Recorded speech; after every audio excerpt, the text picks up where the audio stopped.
2차 함수죠. 당연히 함수니까 x 하나에 y가 대응되는 관계입니다. 그래서 x값을 집어넣어서 y값의 대응 관계를 빠르게 구하기 위해서 항상 함수식은 y는 하고 정리되어 있는 겁니다. 그렇죠? 뭐 특별히 이유가 있는 건 아니에요. 그러니까 대응 관계를 알려면 x의 어떤 수가 변할 때마다 y가 어떤 값을 갖는지를 알고 싶은 거죠. 그래서 이걸 x를 보통 독립변수, 변수 중에도 자기가 독립적으로 값을 갖게 되고 y는 그 x값에 따라서 값이 정해지기 때문에 종속변수라 불러요. 그러다 보니 x가 값의 변함에 따라 y가 얼마인지 정확히 빠르게 구하기 위해서 항상 식이 y는 하고 정리되어 있는 겁니다. 그럼 오른쪽에 있는 식이 x에 대한 2차식이 돼야 되겠죠. 그게 2차 함수예요. 그럼 x에 대한 2차식이면 2차식 앞에 개수 있을 수 있고 1차식 앞에 개수 있을 수 있고 그 다음 상수 있을 수 있고 이런 꼴이 되겠죠. 그래서 a 값이 0이 아닐 때 이 함수를 우리는 2차 함수라 말한다. 그러니 이런 어떤 2차 함수가 아니다. 1차 함수. 분모 x가 있을 때는 차수 정의하지 않는다. 그렇죠? 이거 2차 아니다. 2차는 2차라는 거는 문자가 기본적으로 두 번은 곱해져 있어야 돼요. 어떤 숫자가 붙는다 하더라도 문자가 이렇게 두 번 곱해져야 2차가 된다고. 근데 얘 x제곱 같은 경우는 1 나누기 x 나누기 x를 표현한 게 x제곱분의 1이기 때문에 곱해져야 차수가 생겨지 나눠지는 거는 차수가 생기지 않기 때문에 이런 경우는 x 위에 지수가 2가 있다더라도 절대 2차 함수로 보시면 안 된다는 얘기죠. 자, 이거는 고르시면 됩니다. 근데 이제 그 다음, 여기서가 이제 진짜죠. 네, 이겁니다. 이제 바로 나오죠? 자, 딱 보면, 저게 뭐야가 되는 겁니다. 하지만, 미리 말씀드리는데, 이 2차 함수의 기본형, 이걸 기본형이라고 부르는데, 이 기본형을 완벽히 이해하셔야 표준형과 일반형을 이해할 수 있어요. 그러니까 모든 2차 함수의 기본이 여기인 거야. 이걸 이해 못하면 뒷거는 어차피 이해가 안 됩니다. 그러니까 여기가 가장 기본적인 내용이라 설명할 때 잘 들으셔야 되고 외우려고 하시면 안 됩니다. 이 2차 함수를 잘 이해하려면 많이 보시고 많이 그려보시고 많이 내용을 익히셔야 됩니다. 암기하려면 안 된다는 얘기야. 암기야 뭐 하루 이틀 하면 암기는 되겠지. 근데 시간 지나면 또 까먹기 때문에 자꾸 그려봐야 돼. 그래서 앞으로 어떤 함수를 다루든 간에 여러분 머릿속에는 정의를 먼저 배우신 다음에 그 다음에는 뭘 하냐면 계속 그래프 그리는 연습을 하셔야 돼요. 그래프 그리는 거 귀찮아하시면 함수를 못합니다. 알겠죠? 이건 2차 함수뿐 아니라 마찬가지야. 1차 함수는 뭐랑 쉬웠잖아. 직선이잖아. 직선 긋는 게 뭐가 어렵냐. 그냥 찍찍 그으면 되니까 사실은 건데 2차 함수부터 아까 여러분 말씀하신 것처럼 얘는 구부러져 있어. 앞으로 구부러지는 정도가 심한 것들 계속 배울 겁니다. 그러다 보면 그래프 그리기가 귀찮아지는 거야. 규칙성을 가지고 그래프를 그려야 되거든. 직선은 사실 별 규칙이 없잖아. 그냥 찍 그으면 되는데 나머지 곡선들은 규칙을 가지고 그려야 되기 때문에 그 규칙에 맞게 그래프를 그리려면 귀찮은 거야. 그때부터 천천히 이제 안 그리기 시작해. 그래프를. 그냥 눈으로 보고 대충 때려 맞추려고 하는데 그러면 큰일 난다. 함수는 무조건 그림을 그리는데 첫 번째 포인트가 있다는 거 잊지 마시고. 자, 2차 함수의 얘가 이 그래프 있죠? y는 ax제곱. 얘를 옆에 써놓으세요. 무슨 형이라고 부르냐면 2차 함수의 기본형이라고 부릅니다. 이름이 저렇게 만들어진 이유는 2차 함수가 만들려면 가장 기본적인 항이 뭐냐면 제곱항만 있으면 돼. 1차항이나 상수항 없어도 되잖아. 2차항만 있어도 2차 함수가 되는 거니까. 그래서 가장 기본적인 2차항만 가지고 있는 겁니다. 1차항이나 상수는 없는 것.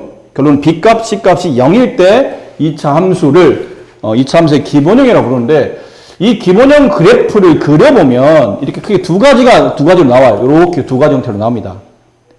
근데 이게 왜 이렇게 나오는 겁니까? 그러면 별 의미는 없어요. 사실은 약간 주입식이야. 좋지 않지만.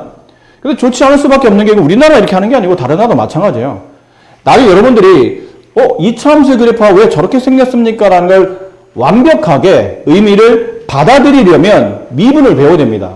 그럼 미분을 배우지 않으면 그래프가 왜 저렇게 그려지는지를 사실 몰라요. 근데 미분이 언제 나오냐면 우리나라 교과 과정상 고2 때 미분이 나오거든. 그럼 고2 되기 전까지의 모든 그래프들은 그냥 암기해야 돼. 받아들여야 돼. 아, 저렇게 그려져? 그런 거 알겠어. 근데 그나마라도 설명한다면 y는 2x 제곱의 그래프를 그리려면 그냥 막 암기하는 것보다는 어떤 이유를 찾으려고 하다 보니까 적당히 x와 y를 이렇게 찍어주는 거예요. x에다 마이너스 2, 마이너스 1, 0, 1, 2 뭐 이렇게 계산하기 편한 정수점들 위주로 이제 찍어주는 거죠. 마이너스 1을 집어넣으면 8, 2, 0, 2, 8 점 찍는 거예요. 마이너스 2,8 한 여기쯤.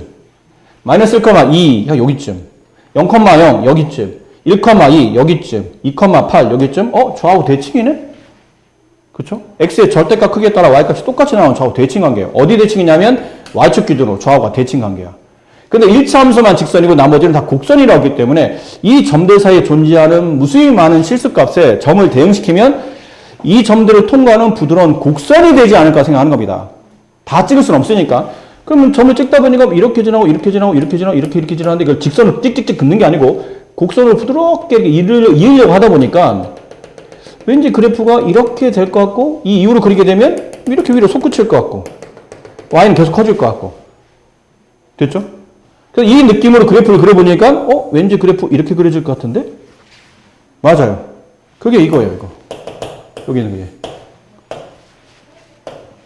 아셨어요? 이 그래프를 우리가 뭐라 부르냐면 세 글자 많이 들어봤을 겁니다. 포물선이라 불러요. 포물선 운동이라는 게 있잖아. 어떤 물체를 집어던져 뭐든지 이렇게 물체를 집어던지면 그 물체가 이렇게 되면서 뭐가 돼요? 좌우 대칭관계를 냈잖아. 축이 존재하지. 가운데 딱 절만 내서 좌우가 완벽히 포개어지는 미술 시간에 배우잖아. 데칼코마니. 안 배웠어요? 안 배웠니? 데칼코마니? 그렇지. 같은 학교 다니는데 왜 누구는 배우고 누구는 안 배워? 초딩 때. 어쨌든 초딩 때 데칼코마니가 뭐냐면 스케치북에 이렇게 반만, 그러니까 스케치북 반을 딱 접어놓고 반에다 막 뭘 칠해놔. 그림을. 그건 나머지 접었던 반을 딱 펼치고 난 다음에 이걸 반대로 딱 접어 넘기는 거예요. 그럼 접어 넘기면 왼쪽에 그렸던 그 물감이 그대로 왼쪽에 찍히면서 좌우 대칭 그림이 만들어지지. 그걸 데칼코마니라고 불러, 미술에서는. 나는 뭐 배워서 얘기하는 줄 알았더니 안 배우면 오히려 어때는 좌우 대칭 형태로 그래프가 그려진다는 뜻이에요.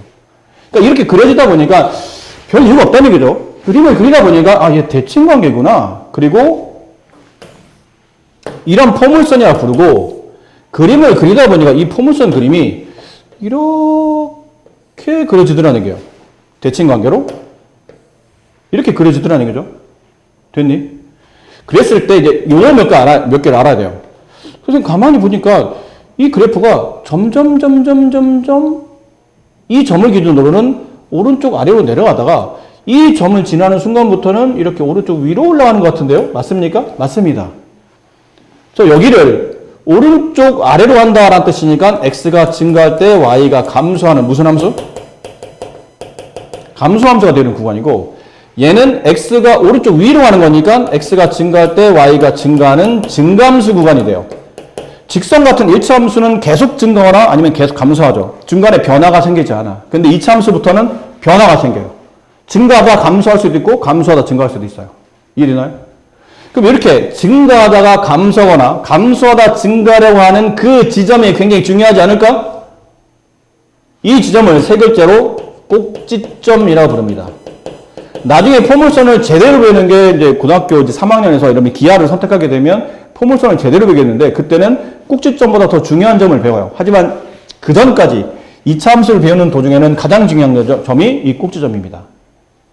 꼭지점을 기준으로 꼭지점 왼쪽에서는 감소, 꼭지점 오른쪽은 이 그래프상은 증가가 된다는 얘기죠.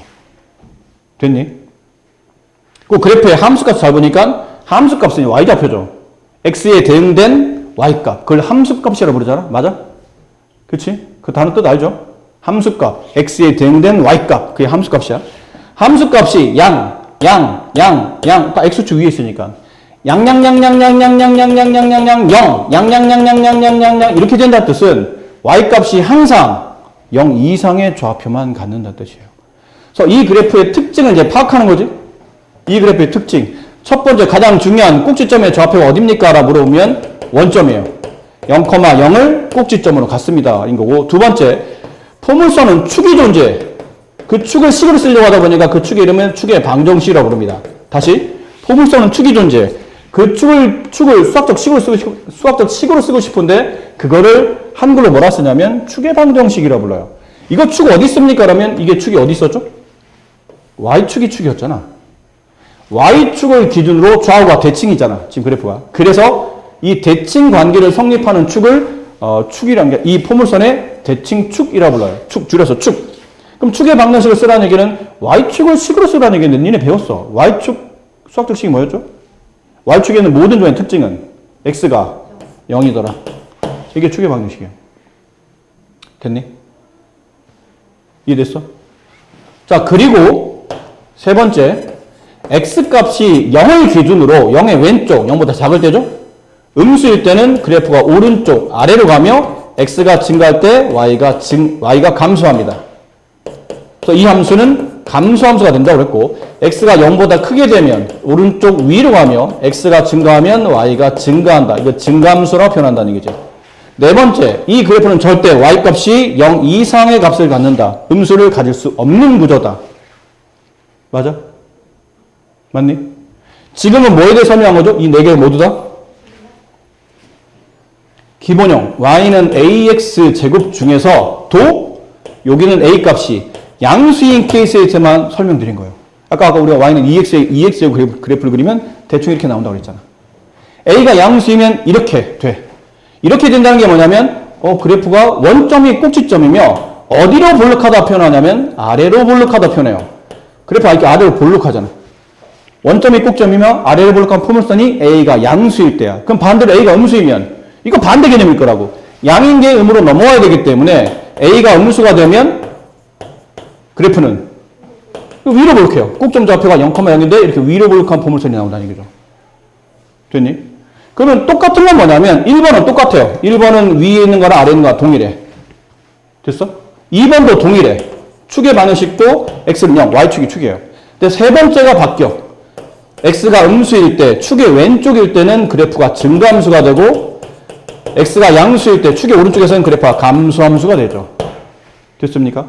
그리고 네 번째 y값도 바뀌어요. 얘는 y좌표가 0 다시 y좌표 양이 없어. y는 항상 0보다 작거나 같다고 성립한다. 됐니? 마지막에, 오늘 좀 수업 급하긴 한데, 마지막에 설명드릴 거, 추가로 설명할 거, 만약에 a가 뭐죠? x제곱 앞에 있는 개수다? 그 a의 절대값이 크면 클수록 그래프는 폭이 좁아집니다. 혹은 뭐라 표현하기도 하냐면 y축에 가깝다라고도 표현해요. 이건 대충 그냥 빠르게 예를 설명드리면 y는 x제곱의 그래프를 그리려면 그래프가 이렇게 그려졌다고 가정합시다. 이렇게. 근데 y는 3x제곱의 그래프를 그리려면 얘는 이렇게 폭이 얘보다 좁아진다는 얘기예요. 이렇게. 알겠어요? 폭이 좁아져. 그러니까 점점점 그래프가 y축에 가까워지고 있다는 뜻이지. 이해했습니까? 이건 절대값이기 때문에 양이냐 아니냐 중요하지 않아요. 아래로 볼록할 때나 위로 볼록할 때나 동일하다. 얘는 위로 볼록한 거죠. 위로 볼록할 때도 a의 절대값이 크면 클수록 그래프의 폭이 좁아진다. 아셨습니까? 여기까지가 기본형에 대한 설명들이 여기 다 설명되어 있어요. 여기. 오늘 좀 급해서 여러분 수업 시간이 좀 오버가 돼가지고 급하다 보니까 막 여기를 막 빠르게 설명드렸는데 다음 시간에 다시 한번 복습 겸 정리 또 해드릴 겁니다. 천천히. 하지만 집에 가서 이 내용 공부하시고 여기 있는 밑에 있는 문제 있죠. 기본적으로 여기는 일단 빼더라도 여기 있는 건 일단 기본적으로 푸세요. 그 뒤에 있는 문제 찾아서 기본형 있잖아? 이렇게 변형된 거 말고 기본적으로 y는 무슨 x제곱이라고 되어 있는 그런 문제들만 뒤쪽에 있는 연습 문제 찾아서 일단 그걸 이렇게 배운 거 있잖아? 여기 위에 써있을 거라 아마? y는 ax제곱꼴 여기 있잖아. 이 모양. 여기.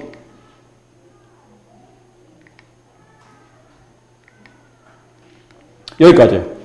1074번까지는 배운 내용을 풀 수 있는 거니까 저거를 이제 좀 천천히 풀어두도록 하세요.